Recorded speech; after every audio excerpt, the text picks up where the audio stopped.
اب آج سنڈے ہے, یہ کل میں نے کسی کو کل پیسے جائیں نہیں گے, بھیجے, بالکل کسی کو نہیں بھیجا. نہیں کل ہو آپ سکتا ہے بینک نا جائیں گے؟ وہ کبھی کبھار وہ 1 0 زیادہ لگ جاتا ہے اور معاملات لکھتے بھی تو ہیں. نہیں مولانا صاحب, نہیں نا, ایسا انہوں نے اچھا آن بھائی, لائن کی ہے نا.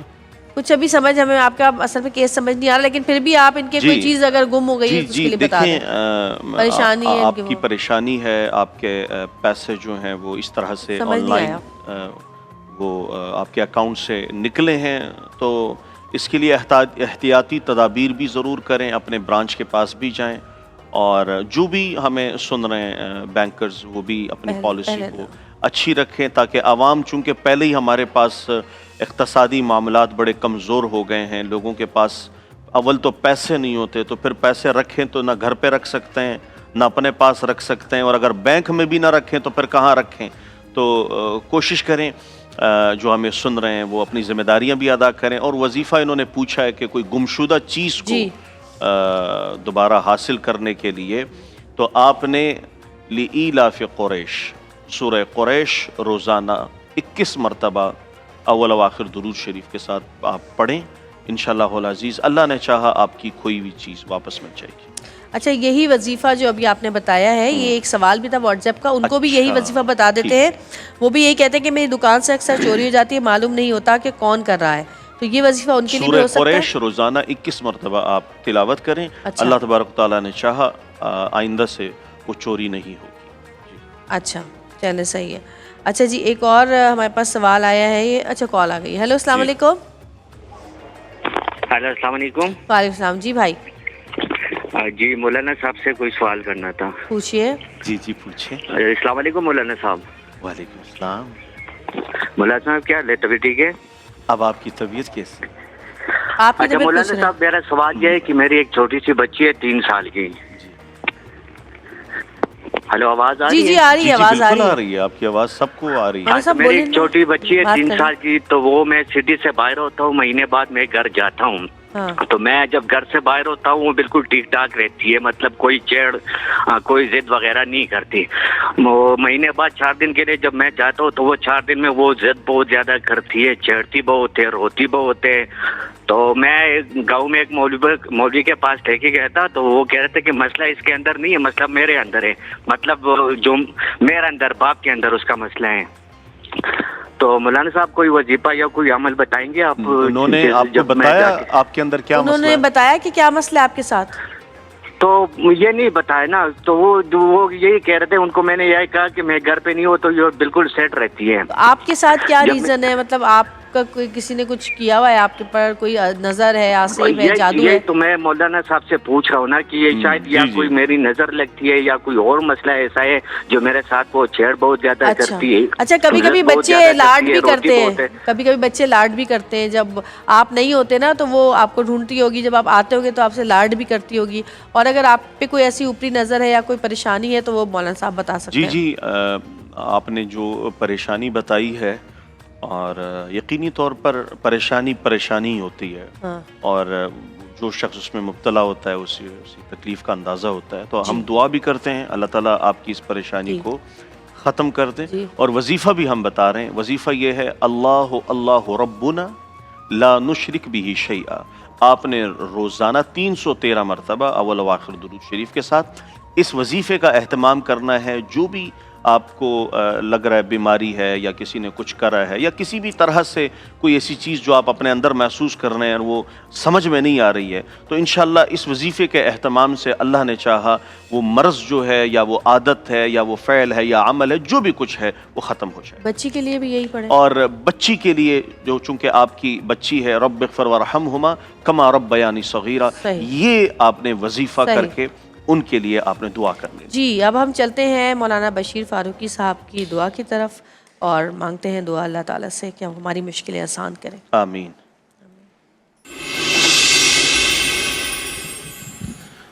بسم اللہ الرحمن الرحیم, الحمدللہ رب العالمین, والصلاة والسلام علی سید الانبیاء والمرسلین, اللہم صلی وسلم دائما ابدا علی حبیبک خیر الخلق کلہم وعلی آلہ وصحبہ وبارک وسلم.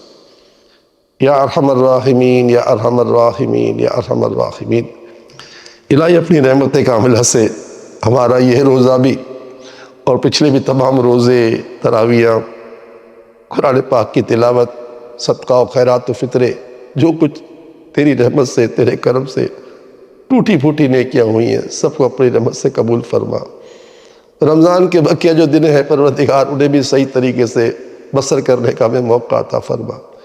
یقیناً تیرے پیارے حبیب نے رمضان کو جنت کی پوری پوری سند بنا کر ہمیں عنایت کی ہے، یہاں تک فرما دیا کہ جو رمضان کو پائے اور اپنی بخشش نہ کروا سکے، اس کی ناک خاک آلود ہو جائے، یعنی وہ برباد ہو گیا، تو اے اللہ ہمیں برباد ہونے سے بچا لے، ہمیں آباد کر، ہمیں آباد کر، ہمیں آباد کر، اور رمضان کو ہماری مغفرت کا، ہماری بخشش کا، ہماری جنت کا سامان بنا دے۔ ہماری، ہمارے ماں باپ کی، ساری امت مسلمہ کی بخشش و مغفرت فرما۔ الہ العالمین اپنی رحمت کاملہ سے ہمارے ماں باپ کی، ساری امت کی امداد فرما دے، سب کے گناہ بھی معاف کر دے۔ پروردگار عالم جو بیچارے مقروض ہیں انہیں قرض سے خلاصی عطا فرما، جن کا اپنا گھر نہیں ہے ان کو اپنا ذاتی گھر دے۔ مالک، جو ہمارا وطن ہے وہ اس وقت سود اور قرض کی لپیٹ میں بری طرح جکڑا ہوا ہے، پاکستان کو سود اور قرض کی لپیٹ سے چھٹکارا دے۔ IMF اور ورلڈ بینک کی غلامی سے پاکستان کو آزاد کر۔ پاکستان کے اندر پروردگار جو تباہیاں بربادیاں ہماری سرحد پر بچی ہوئی ہیں اس کا بھی خاتمہ فرما۔ ہمارے پاک فوج کے جوان روز شہید ہو رہے ہیں تو ان کی حفاظت فرما، گھروں کے گھر اجڑ رہے ہیں تو حفاظت فرما۔ اے الہ العالمین، ان مقبول گھڑی میں تجھ سے دعا ہے پروردگار، جو بیچارے بے رشتہ ہیں ان کو رشتوں بھی عطا فرما، جو بے اولاد ہیں انہیں نیک اولاد بھی عطا فرما۔ جہاں ناچاکیاں ہیں، نا اتفاقیاں ہیں، دوریاں ہیں، دشمنیاں ہیں اور نوبت طلاق اور خلا تک آ چکی ہیں، ان کا خاتمہ فرما دے۔ بس پروردگار اپنی رحمتوں سے بے قصور قیدیوں کو رہائی دے، جو لاپتہ ہو گئے ہیں، گھر والے بے چین ہیں، اللہ ان کے لیے بھی غیب سے پتہ عطا فرما دے۔ جن پر مقدمے بنے ہوئے ان کو مقدموں سے خلاصی عطا فرما۔ ہمارا وطن عزیز پاکستان صبح قیامت تک سلامت رہے، آباد رہے، شاد آباد رہے، اور اس وطن سے ہر طرح کی تباہی بربادی کا خاتمہ ہو جائے۔ آمین آمین آمین یا رب العالمین۔ وصلی اللہ تعالی علی خیر خلقہ محمد وعلی آلہ واصحابہ اجمعین برحمتک یا ارحم الراحمین۔ لا الہ الا اللہ محمد رسول اللہ صلی اللہ تعالی علیہ وآلہ وسلم۔